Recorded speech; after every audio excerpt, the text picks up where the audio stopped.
Nick speaking. Welcome to this video on Necrons in 5th edition, and in this video we're going to be looking at Wraiths. Having a look, see how they're different from 6th edition and seeing how we're actually going to be able to use them.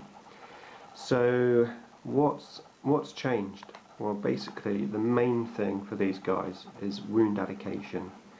So previously you'd have, say, a squad of 6, you might have 4 with whip coils, 2 without, and then as the wounds come in you can just allocate them round so you maintain as many wraiths up as possible for as long as possible. Well, we can't actually do that anymore. So what can we do to help these guys stay alive, or at least to make the most of the rules? So we obviously still want to take whip coils because we want the initiative bonus, or at least trying to strike before everyone else if we can. There's only initiative 2 without them. So we want to take as many whip coils as we can, and I wouldn't necessarily take them on all the models. I'll probably leave at least one model without a whip coil, and then what you need to do is basically have one model without a whip coil and stick him at the front of the group, because all incoming shots, the guy at the front dies basically first. So the chances are you are going to get some shots and you are going to take a wound or 2, and the chances are at least one of your wraiths are going to die on the way in, and if they do, at least you haven't spent the points on a whip coil, so he'll be gone first. So that's one thing, one way to take advantage of it.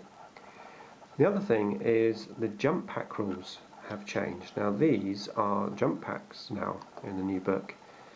Now the thing to remember with jump packs is you can only use your jump pack once per turn, so either in the movement phase or in the assault phase. Now there's huge advantages if you do it in the assault phase rather than the movement phase.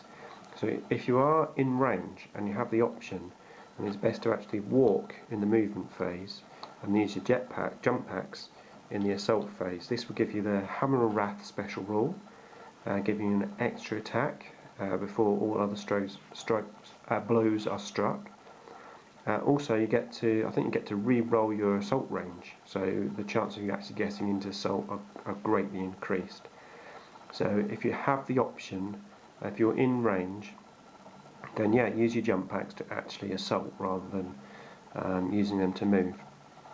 Now the other thing which is becoming very, very good with the 6th edition rules is the Wraith Lord. Well, actually he's a Destroyer Lord, but mine's on a Wraith body. I like to call him the Wraith Lord because he goes in with the Wraiths. So, what's the advantage now of using this? Using the Destroyer Lord previously, all it meant was that you couldn't take cryptics. You can't take cryptics with the Destroyer Lord. But does that really matter so much now? The chances are you're going to have an Overlord and a Command Barge as well.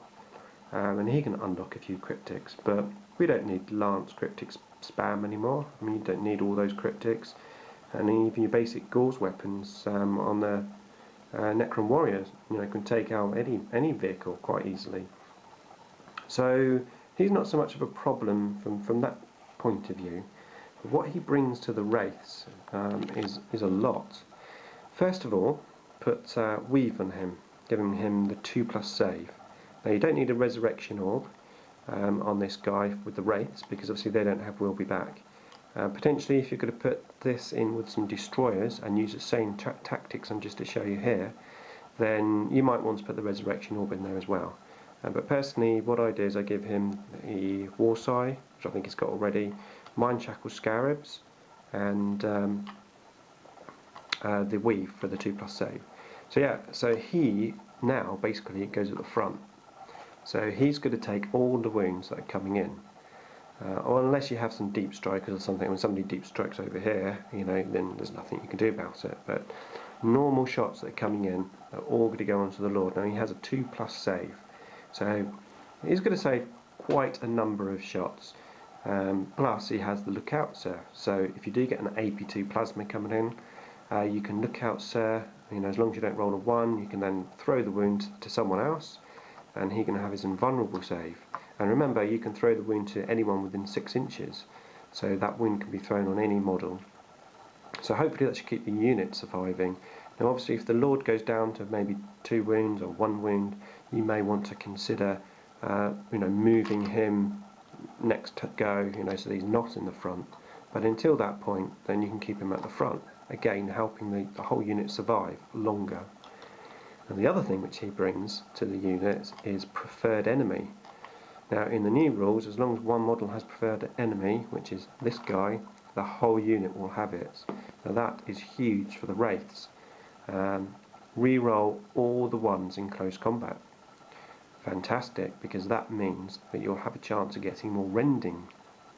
More rending equals more deaths, especially with the wound allocation. I mean, in the old rules, when I've had it before, I've had 4 rending shots and say 6 normal shots, not shots but hits, and my opponents allocated them round, and that you end up with 2 guys with flamers, and they take like the four rending wounds. You can't do that way anymore.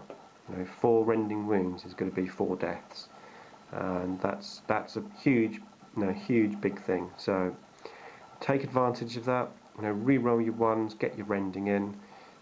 Amazing. Works really well. And again, if you had destroyers with this guy, they would get to, well, they get to re-roll the ones anyway. But what he gives with the destroyers, he gives you the wound allocation.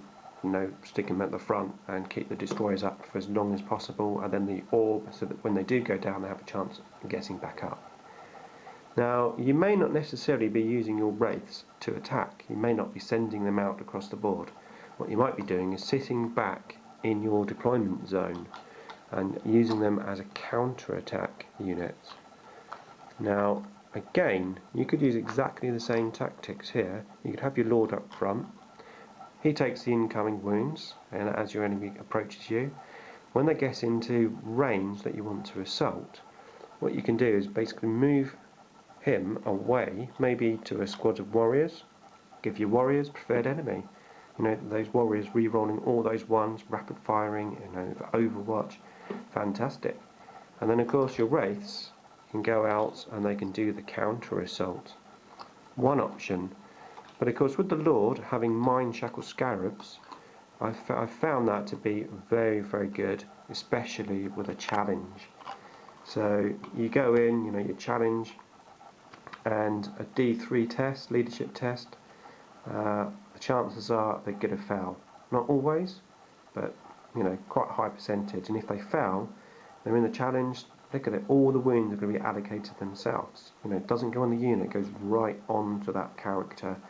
So that is amazing. Mind Shackle Scarabs, have it on all of your HQs that you can possibly get, because it's brilliant. Especially kill the Warlord, get your victory points, and you're 1 point up already. Fantastic.